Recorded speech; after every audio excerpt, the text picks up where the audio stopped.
अस्सलाम वालेकुम। आज का जो टॉपिक है वो है साइकोफिज़िक्स और आज हम साइकोफिज़िक्स के बारे में बात करेंगे और जो उसकी डिफरेंट टाइप्स है उसके बारे में बात करेंगे। सबसे पहले हम देख लेते हैं definition. Psychophysics is the scientific study of relationship between stimulus and sensation. Psychophysics is the early branch of experimental psychology. Basically psychophysics जो है वो हमारे नेचुरल जो एक वर्ल्ड है उसकी और जो हमारी सेंसेशन है, जो हमारी सेंस करने की कैपेसिटी है, उसके रिलेशनशिप देख रही होती है और वो कैपेसिटी डिफ़ाइन कर रही होती है कि हर ह्यूमन की एक क्या कैपेसिटी है, क्या डिटेक्शन पॉइंट्स हैं। तो साइकोफिजिक्स के अंदर हम ये स्टडी कर रहे होते हैं। The term was coined by Gustav Fechner in 1860। अब हम देख लेते हैं कि हम साइकोलॉजी में साइकोफिजिक्स को क्यों स्टडी करें। Our thoughts and mental experience are shaped by some force of nature. Psychophysics make more scientific informed approach to psychology after find relationship between the stimulus and response.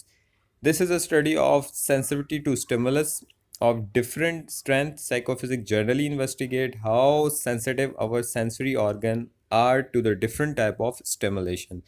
अच्छा, इसके अंदर क्या हो रहा होता है कि हमारा जो एक कोई भी डिसीजन हो रहा होता है या हमारे थॉट्स जो हैं वो एक नेचुरल किसी भी स्टिमुलस के ऊपर बेस्ड कर रहे होते हैं।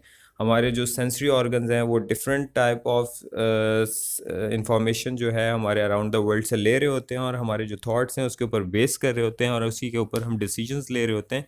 ये एक दुनिया का दस्तूर है। तो साइकोफिज़िक्स के अंदर हमें पता लगता है कि जो हमारे रिस्पॉन्स है और जो एक स्टिमुलस है उसके दरमियान क्या रिलेशनशिप है, कैसा रिलेशनशिप है और कितना स्ट्रॉन्ग रिलेशनशिप है और उसके कट ऑफ स्कोर्स क्या हैं, कट ऑफ पॉइंट्स क्या हैं। कट ऑफ पॉइंट्स बेसिकली कि अगर हम मैं कहूँ कि जो आपका सुनने की एक जो कैपेसिटी है वो कितनी है, तो उसका कुछ उसको नंबर में डिफ़ाइन कर रही होती है साइकोफिज़िक्स।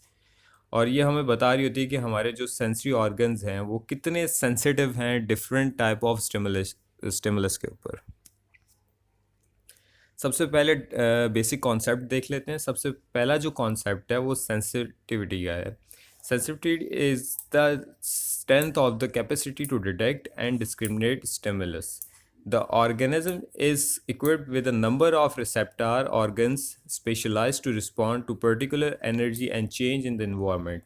इन psychophysics Viber gives the concept of 2 point threshold. अच्छा, जो हमारा ये सेंसिटिविटी का एक कॉन्सेप्ट ये है कि हमारे जो ऑर्गन्स होते हैं वो डिफरेंट टाइप ऑफ रिसेप्टार्स से इक्विप्ड होते हैं। जिस तरह से हमारे डिफरेंट रिसेप्टार्स हैं, हमारे नोज़ के लिए डिफरेंट रिसेप्टार्स हैं, हमारे हियरिंग के लिए डिफरेंट रिसेप्टार्स हैं, सेंस के लिए एक डिफरेंट रिसेप्टार्स हैं। तो ये हमारा जो बॉडी है वो बहुत से रिसेप्टार से इक्विप्ड है। वो different type of information gain कर रहे होते हैं, ब्रेन को दे रहे होते हैं और उसके बिना पर हम लोग रिस्पॉन्स दे रहे होते हैं। और अगर इन्वायरमेंट में चेंज आ रहा होता है तो वो भी उसको डिटेक्ट करके हमारे ब्रेन को दे रहे होते हैं मैसेजिंग और उसके मुताबिक हम खुद को प्लान कर रहे होते हैं। इसी तरह से साइकोफिजिक्स में वाइबर ने एक 2 पॉइंट थ्रेशोल्ड का कॉन्सेप्ट दिया था। ये मैं आपको पहले थ्रेशोल्ड बताता हूँ, उसके बाद बताता हूँ ये 2 पॉइंट थ्रेशोल्ड कॉन्सेप्ट है क्या था। सो हम देख लेते हैं थ्रेशोल्ड क्या है। A threshold is the point of intensity at which the participant और individual can just detect the presence of a stimulus or a difference between two stimulus. Stimulus with the intensity below the threshold are considered not detectable. अच्छा, threshold basically एक दहलीज को कहते हैं, एक boundary line को कहते हैं जहाँ से आपके सिग्नल डिटेक्ट होना स्टार्ट हो जाए और जहाँ से आप जो है सिग्नल को डिटेक्ट ना कर पाएँ, वो एक जो बाउंड्री होती है उसको थ्रेशोल्ड कहते हैं। यहाँ पर एक एग्जांपल ले लेते हैं कि पाकिस्तान और इंडिया का जो बॉर्डर है वो एक थ्रेशोल्ड है। तो वहाँ पे उस साइड पे इंडिया नहीं है, इस साइड पे इंडिया मौजूद है, उस साइड पे पाकिस्तान है। तो जो वो एक बाउंड्री होती है उसको हम कहते हैं थ्रेशोल्ड। 2 पॉइंट थ्रेशोल्ड का कॉन्सेप्ट हम यहाँ समझते हैं। आप पिक्चर में देख रहे होंगे एक जो फिंगर है उसके ऊपर जो दो निडल्स टच हो रही हैं उनका फासला बहुत कम है। लेकिन जो हमारा शोल्डर है या जो बैक ऑफ द हैंड है उसके ऊपर देखें, अगर निडल टच कर रहे हैं तो उनका फासला ज़्यादा है। अगर हम जो निडल फिंगर पे टच हो रही है वही हम शोल्डर पे टच करें तो जो हमारा शोल्डर वाले रिसेप्टार्स हैं वो हमारे ब्रेन को ये मैसेज देंगे कि कोई एक सिंगल चीज़ टच हो रही है, हमें महसूस नहीं होगा उनका डिफरेंस। लेकिन अगर हम उसका गैप बढ़ा दें तो हमें डिफरेंस जो है हमारा ब्रेन को मैसेज पहुंचेगा कि इनका डिफरेंस है, दो चीज़ें महसूस हो रही हैं। तो इसका बताने का मकसद ये होता है कि हमारे जो सेंसरी ऑर्गन्स हैं या सेंसरी रिसेप्टार्स हैं वो डिफरेंट टाइप के होते हैं और वो कितने सेंसिटिव होते हैं। मतलब फिंगर वाले ज़्यादा सेंसिटिव हैं एज़ पर शोल्डर के रिसेप्टार से।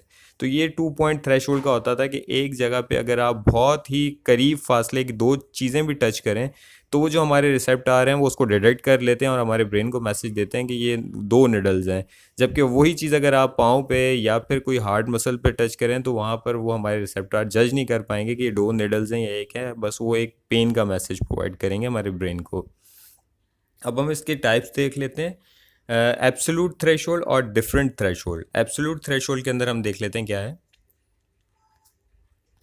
एब्सोल्यूट थ्रेशोल्ड के अंदर हम पहले देखें, an absolute threshold is the smallest level of stimulus 50% of time that can be detected, usually defined as at least half of the time, used to measure the perception. The term often used in experimental psychology and can be applied to any stimulus that can be detected by the human sense, including sound, touch, taste, smell, and so on. There are three methods to detect the absolute threshold. हमारा absolute threshold क्या है? Absolute threshold basically ये है कि जिस point से हम लोग जो है रिसीव करना इंफॉर्मेशन स्टार्ट करते हैं या फिर हम जो है डिडक्ट नहीं कर पाते किसी चीज़ को, वो एब्सोल्यूट पॉइंट कहलाता है हमारा, और वो एब्सोल्यूट थ्रेशोल्ड होता है। मतलब वो एक हदूद होती है जहाँ से हम या तो सुन पाते हैं या तो नहीं सुन पाते हैं।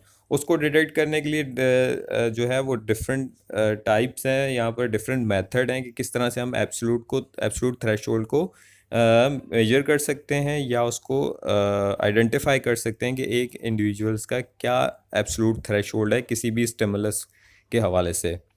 सबसे पहले हम देख लेते हैं मेथड ऑफ लिमिट को। In this method, we increase the intensity until the observer report detectable, or decrease the intensity until the observer no longer to report detection, and then look for an average over a number of series. इसके अंदर basically हम क्या करते हैं कि हम एक volume, अगर यहाँ पर एक एग्जांपल से मैं आपको समझाता हूँ कि आपके हाथ में एक वॉल्यूम डायल है, ठीक है, उसके ऊपर एक म्यूज़िक बज रहा है 100 वॉल्यूम के ऊपर। आप अपने ऑब्जर्वर को क्या बोलेंगे कि आपने मुझे रिपोर्ट करना है कि कब आपको सुनाई दे रहा है और कब नहीं दे रहा। आप क्या करेंगे, पहले 100 पे वॉल्यूम पे रखेंगे, उससे पूछेंगे आपको सुनाई दे रहा है, फिर आप 99 पे रखेंगे, उससे आप पूछेंगे उसको सुनाई दे रहा है। इसी तरह से आप सीक्वेंस में नीचे नीचे जाते रहेंगे। तो जहाँ पर अगर फॉर एग्जांपल 85 के पॉइंट पर वो आकर बोलता है कि मुझे सुनाई नहीं दे रहा है, तो वो उसका एक एब्सोल्यूट थ्रेशोल्ड है कि 85 एब्सोल्यूट थ्रेशोल्ड है साउंड का। इसी तरह से आप क्या करेंगे, अगर आप उसको इंक्रीज़ करेंगे, आप 80 से करेंगे, 80 पे वो कहेगा मुझे सुनाई नहीं दे रहा, 81 पे करेंगे फिर बोलेगा मुझे सुनाई नहीं दे रहा, 82 पे करेंगे डायल से म्यूज़िक को कहेगा मुझे सुनाई नहीं दे रहा, फिर 84, 85, इसी तरह 100 तक जाएंगे। तो जहाँ पर वो उसको सुनाई देना स्टार्ट कर देगा वो उसका थ्रेशोल्ड होगा कि जहाँ से इसको सुनाई देता है, और जो डिक्रीज़ करते रहेंगे जहाँ पर वो सुनाई देना बंद कर देगा वहाँ पर उसका वो एक थ्रेशोल्ड होगा कि यहाँ पर इसको सुनाई नहीं देता। तो इसको कहते हैं मेथड ऑफ लिमिट। हमारा जो नेक्स्ट मेथड है एब्सोल्यूट थ्रेशोल्ड का, वो है method of adjustment. In this method of adjustment ask subjects to adjust the intensity of sound until they stop hearing the sound. और ये भी एक सिमिलर लिमिट की तरह ही है। इसके अंदर बेसिकली हम क्या करते हैं कि हम जो है जो डायल है वो अपने ऑब्जर्वर के हाथ में दे देते हैं और म्यूज़िक उसके ऊपर चल रहा होता है, और उसको बोलते हैं कि आप इस म्यूज़िक को अपने डायल को घुमाते रहें, और जहाँ पर आपको सुनाई देना, जहाँ पर डिटेक्ट करना बंद कर जाए, आपको सुनना म्यूज़िक ना सुनाई दे, वहाँ पर आपने रोक देना। इसी तरह से एक दो और इसी जहाँ वहाँ पे 85 पे वो कहता है मुझे सुनाई नहीं दे रहा, फिर इसी तरह से 100 से दोबारा उसको बोलते हैं कि दोबारा से डायल स्टार्ट करें, और सॉरी दोबारा से म्यूज़िक स्टार्ट करें और डायल को आस्ता आस्ता आस्ता म्यूज़िक को लो करते जाएं डायल से। तो आपको जहाँ पर सुनना बंद हो जाए वहाँ पर स्टॉप कर दें। इसको मेथड ऑफ एडजस्टमेंट कहते हैं। इसका लास्ट मेथड है मेथड ऑफ कांस्टेंट स्टिमुली। इसके अंदर बेसिकली क्या होता है, stimulus intensity is randomly alerted from one trial to next within a fixed intensity range. For each trial, participant report the present or absence of stimulus. अच्छा, इसके अंदर आप देख रहे हैं कि ये एक जो है बहुत ज़्यादा रिलायबल जो है मेथड समझा जाता है, जिससे हमें पता लग जाता है एग्जैक्टली और जो हमने बात की थी कि 50% ऑफ टाइम, वो भी इसमें हम आपको समझाएंगे कि किस तरह से 50, आपने सुना होगा absolute 50% of time, 50% of time.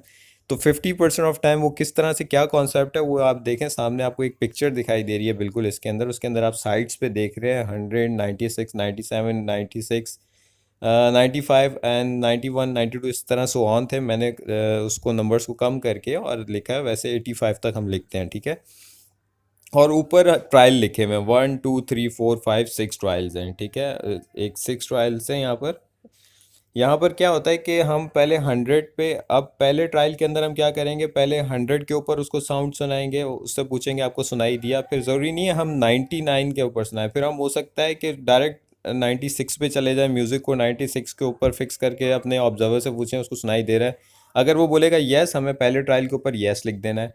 अगर वो, हमने फिर दोबारा चलाया 96 के ऊपर, उसने बोला येस, हमने अपने पहले ट्रायल के ऊपर येस लिख दिया। फिर इसी तरह हम जो है दोबारा से उससे पूछेंगे 98 के ऊपर म्यूज़िक चला के, उसने बोला येस, हम इसके ऊपर येस लिख देंगे। इसी तरह से 5 हम इससे ट्रायल लेंगे पहले के अंदर। फिर दूसरे के अंदर हम क्या करेंगे, 85 से स्टार्ट कर दिया हमने और उससे पूछा कि उसको सुनाई देता है, उसने कहा नो। फिर हमने 90 पे गए, उस 90 पे कर दिया हमने और उससे पूछा आपको सुनाई देता है, यस नो। इसी तरह से हम 100 से 85 तक आएंगे। फिर हम दूसरे वाले के अंदर इसी तरह से हम जो है इन सारों को इस तरह से चेक करेंगे और उससे पूछते जाएंगे। हम अपनी मर्ज़ी से कोई भी एक पर्टिकुलर नंबर के ऊपर म्यूज़िक चलाएंगे और उससे अपने जो हमारा ऑब्जर्वर होगा उससे हम पूछेंगे, जो हमारा कोई भी एक पार्टिसिपेंट होगा उससे हम पूछेंगे आपको सुनाई दे रहा है या नहीं दे रहा है, और यहाँ पर हम उसका जो रिस्पॉन्स है वो लिखते जाएंगे। अब ये पूरे इस तरह से हम जब पूरे कर लेंगे, उसके बाद हम क्या करेंगे, इसमें हम देखेंगे कि 50% ऑफ टाइम येस कहाँ पर कहा हुआ है, 50% नो हो और 50% येस हो। ये ना हो कि सारे येस हो, क्योंकि अगर हमने सारे येस देखना है तो 100 के ऊपर तो उसका सबका येस आ रहा है, हम उसको एक कह देते हैं कि ये उसका कांस्टेंट स्टिमुलस है, नहीं। तो जहाँ पर, यहाँ पर स्पेशली आपने देखा होगा एब्सोल्यूट थ्रेशोल्ड के अंदर कहा है कि वो थ्रेशोल्ड जो 50% of time yes, 50% time of no. अब यहाँ पर आप देखें 90 के ऊपर देखें, यहाँ पर एक और 6 का भी था, वो मुझसे शायद कट गया है, यहाँ पर एक 6 का भी मैंने लगाया हुआ था। तो 90 के ऊपर देखेंगे 2 नो है, सॉरी 3 नो है और 3 यस है। आप देख रहे होंगे 1 2 3 4 5 6, 6 ही थे, एक बीच में नंबर मिसिंग है। आप देख रहे होंगे कि जो आपका 90 वाला है उसके ऊपर 3 नो है और 3 यस हैं। अगर इसी तरह से यही रिकॉर्डिंग अगर 96 के ऊपर होती कि 3 यस होते और 2 नो होते, फॉर एग्जांपल हम यहाँ पर ले लेते हैं, या फिर हम 88 के ऊपर चले जाते हैं जहाँ पर आप देख रहे हैं कि yes yes and no no है, और यहाँ पर 3 यस हैं और 2 नो है, इसको हम एक फॉर एग्जांपल ले लेते हैं। ये हमारा एक थ्रेशोल्ड पॉइंट है जहाँ पर 50% यस हो और 50% नो हो, या कम से कम 50% बोला गया है। ज़्यादा इससे हो सकता है, अगर आप 5 ट्रायल्स ले रहे हैं तो उसके ऊपर 3 यस हो और 2 नो हो, वो हमारा एक थ्रेशोल्ड पॉइंट हो सकता है। उसको हम ये कह सकते हैं कि ये हमारा कांस्टेंट स्टिमुलस है। तो ये कॉन्सेप्ट है 50% ऑफ टाइम का, और ये कॉन्सेप्ट है एब्सोल्यूट थ्रेशोल्ड को मेजर करने का।